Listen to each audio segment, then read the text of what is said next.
Ahlan wa sahlan, selamat datang kepada semua para pendengar umat Rasulullah SAW ke rancangan Tashih Mafahim. Pembetulan kepada beberapa fahaman yang salah yang berlegar di kalangan masyarakat.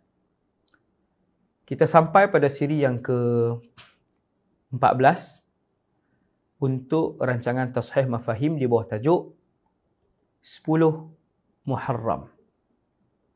Apa ada pada 10 Muharram? Apa yang sunnah, apa yang bid'ah? Ketika Rasulullah sampai di Madinah pada 10 Muharram, bukan Nabi sampai 10 Muharram. Waktu Nabi dah berhijrah di Madinah, bila sampai hari 10 Muharram, Nabi melihat orang-orang Yahudi berpuasa. Lalu Nabi bertanya kepada orang Yahudi, kenapa kalian berpuasa pada hari itu? Mereka menjawab, hadza yaumun najjallahu bani Israil min aduwihim. Hari ini adalah hari Allah menyelamatkan Nabi Musa dan Bani Israel daripada musuh-musuh, iaitu Fir'aun dan juga bala tentera yang ramai yang menyerang dan nak bunuh Nabi Musa dan juga Bani Israel yang beriman kepada Allah ketika itu. Lalu Allah selamatkan Nabi Musa dan Bani Israel yang beriman. Maka sebagai mensyukuri nikmat itu, orang Yahudi berpuasa dalam syariat mereka. Maka Nabi pun menjawab, fa ana ahaqqu bi Musa minkum. Nabi kata, aku lebih berhak dengan Musa daripada kalian. Maka Nabi pun berpuasa dan Nabi mengarahkan orang Islam lain supaya berpuasa. Hadis riwayat Imam Bukhari. Jadi puasa 10 Muharram itu adalah puasa yang wajib ke atas umat Islam sebelum diwajibkan puasa Ramadan pada tahun 2 Hijrah. Bila tahun 2 Hijrah turun ayat kutiba alaikumus siyam kama kutiba alal ladzina min qablikum, maka puasa 10 Muharram tidak lagi diwajibkan. Kemudian fakta yang seterusnya ialah sebelum Nabi berhijrah, Rasulullah berpuasa 10 Muharram di Mekah. Dan bukan Rasulullah saja, orang Quraisy memang berpuasa pada 10 Muharram. Tuan-tuan yang dirahmati Allah sekalian, sudah pasti 10 Muharram ini ada sejarah, ada rahasia, ada fadilatnya yang sangat besar, yang sebahagiannya ditunjuk dan diterangkan oleh Rasulullah SAW.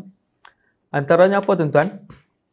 Antaranya ialah Nabi Musa diselamatkan bersama dengan pengikutnya yang beriman oleh Allah SWT daripada Fir'aun dan tentera-tenteranya. Yang kedua, puasa 10 Muharram ini, kata Rasulullah, diampunkan dosa setahun yang lalu. Setahun punya dosa. Maksudnya di sini dosa-dosa kecil diampunkan oleh Allah, insya-Allah. Bila Nabi sebut, ahtasibu 'ala Allah an yukaffira as-sanata allati qablaha. Aku berharap agar Allah SWT mengampunkan setahun dosa yang telah lalu. Tapi kita jangan lupa bahawa tahun itu Nabi berpuasa 10 Muharram. Dan Nabi sebut dalam satu hadis, Nabi kata, kalau aku diberikan peluang oleh Allah, aku akan berpuasa sehari sebelum 10 Muharram pada tahun depan. Kata Ibn Abbas, pada tahun akan datang tu Nabi telah pun wafat. Maka sahabat puasa sehari sebelum 10 Muharram dan hari 10 Muharram. Sunat kita umat Rasulullah hari ini berpuasa 9 dan 10 Muharram, iaitu minggu depan. Tuan-tuan sekalian, minggu depan hari Khamis 9 Muharram. Hari Jumaat 10 Muharram. Saya mengajak diri saya, ahli keluarga saya, kita semua puasa 9 dan 10 Khamis dan Jumaat pada minggu depan, insya-Allah. Untuk mendapatkan fadilat tersebut. Kenapa sebelum Nabi hijrah, Nabi dan orang Quraisy Mekah ramai yang berpuasa pada 10 Muharram? antara rahsia pada hari itu rupanya diampunkan dosa setahun yang lalu, diselamatkan Nabi Musa dan Bani Israel yang beriman, diterima taubat Nabi Adam AS pada hari itu juga. Saya tak baca dalil-dalilnya yang disebutkan oleh Dr. Zulkifli Al-Bakri dalam nota yang dibuat oleh beliau. Dan juga antara peristiwa yang berlaku dalam 10 Muharram itu adalah pembunuhan cucu kesayangan Rasulullah, Sayyidina Al-Husain ibn Ali bin Abi Talib radhiyallahu anhuma. Dan juga tuan-tuan, ada beberapa para ulama menceritakan pada 10 Muharram tu, seperti mana Syekh Al-Imam Fatah ibn Shakhraf, dia kata, aku memecah-mecahkan roti setiap hari untuk memberi makan kepada semut. Sedekah, bagi makan kepada semut, dapat pahala. Tetapi bila tiba hari Ashura, mereka tidak memakannya. Macam cerita khurafat tu lah. Nanti dulu.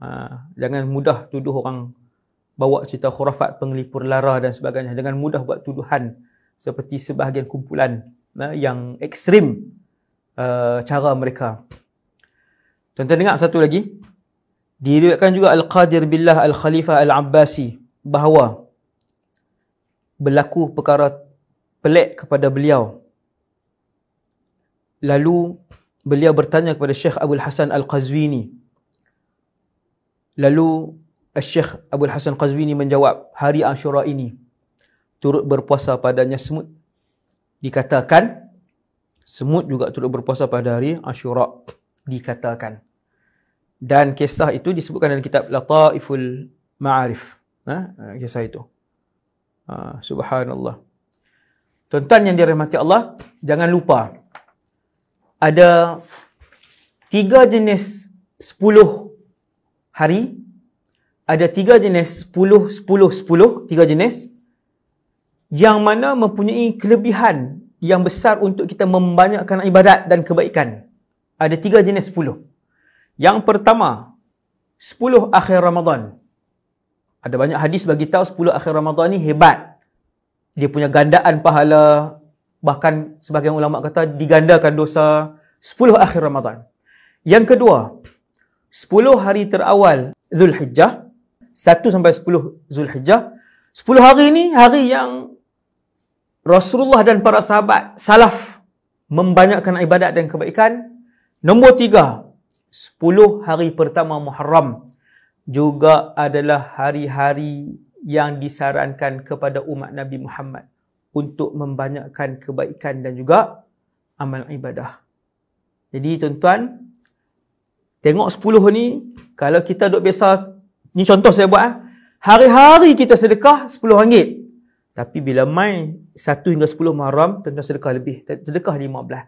Niat adalah hati nak dapat redha Allah. Niat adalah hati nak ikut sunnah Rasulullah yang membanyakkan ibadat dan kebaikan pada 1 hingga 10 Muharram.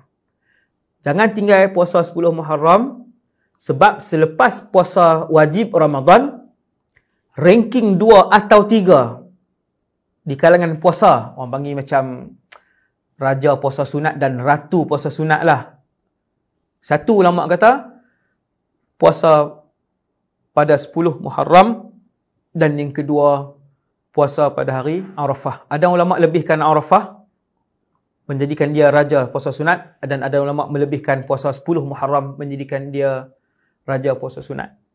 Semoga Allah Ta'ala bagi hidayah kepada kita semua untuk melakukan amal kebaikan dan juga amal ibadah. Jadi tuan-tuan, tengok 10 ni, kalau kita duk biasa, ni contoh saya buat, hari-hari kita sedekah RM10. Tapi bila mai 1 hingga 10 Muharram, tuan-tuan sedekah lebih, sedekah 15. Niat adalah hati nak dapat redha Allah. Niat adalah hati nak ikut sunnah Rasulullah yang membanyakkan ibadat dan kebaikan pada 1 hingga 10 Muharram. Jangan tinggal puasa 10 Muharram, sebab selepas puasa wajib Ramadan, ranking 2 atau 3 di kalangan puasa, orang panggil macam raja puasa sunat dan ratu puasa sunat lah. Satu ulama kata puasa pada 10 Muharram, dan yang kedua puasa pada hari Arafah. Ada ulama lebihkan Arafah menjadikan dia raja puasa sunat, dan ada ulama melebihkan puasa 10 Muharram menjadikan dia raja puasa sunat. Semoga Allah Ta'ala bagi hidayah kepada kita semua untuk melakukan amal kebaikan, menggandakan amal kebaikan dan ibadat dalam hari-hari yang mulia ini, hari-hari yang Rasulullah sendiri bagi tahu ada kelebihannya. Untuk yang kacau bubur Ashura, kacau bubur Ashura ni nak kacau sepanjang tahun pun boleh. Bulan Rejab, Syakban, bulan berapa pun tak apa. Bagi makan orang. Yang tu sudah pasti adalah sunnah Nabi. Bulan berapa pun tak apa, bagi makan orang. Sudah pasti sunnah Rasulullah. Bila kita nak kacau bubur Ashura pada 10 Muharram, jangan diniatkan ia sunnah Rasulullah ataupun sunnah mana-mana Nabi. Sebab ianya tidak sabit dalam perkara tersebut. Jadi orang yang kacau bubur Ashura dengan niat untuk bagi makan orang ramai pada 10 Muharram ataupun pada hari-hari lain, ia adalah sunnah Rasulullah. Dan satu pihak lagi, janganlah terlalu ekstrim dan keras menuduh bid'ah, syirik dan khurafat kepada mereka yang kacau pada 10 Muharram ni, bubur Ashura ni.